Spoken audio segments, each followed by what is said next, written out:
बोला बोला डमरू वाले बाबा की।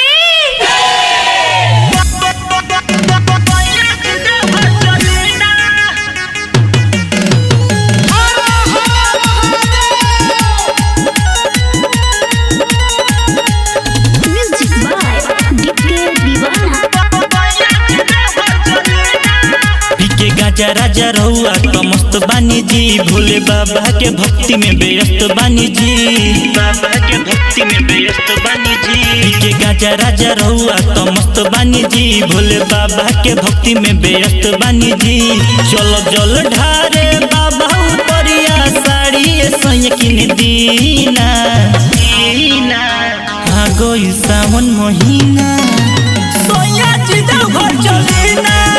अरे आ गई सावन महीना सोया जी घर चलीना।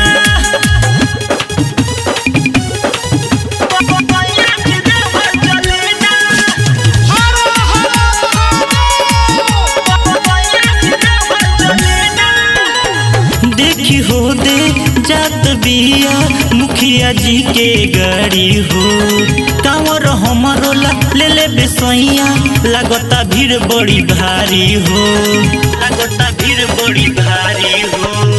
देखी हो दे जात बाटे मुखिया जी के गाड़ी हो, कांवर हमारो ले ले बेसैया, लागता भीड़ बड़ी भारी हो। हाथ वाला पंखा ले लिए सैया हो खेला हमारा पसीना पसीना। आ गई सावन महीना सोया जी घर चलीना। अरे आ गई सावन महीना सोया जी घर चलीना।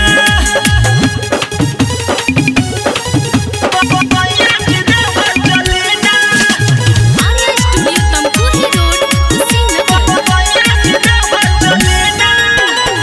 छोट की नदियों संगे जात बाड़ी आंटी हो, रूनु झुनु बजल बुलेट कांवर में के घंटी हो, कांवर में के घंटी हो।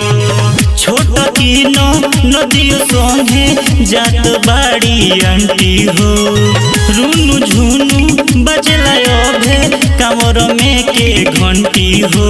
पैसा कौड़ी ले लहे राजा रउआ से बतिया कहीना दीना। आ गई सावन महीना सोया जी घर चलीना। अरे आ गई सावन महीना सोया जी घर चलीना।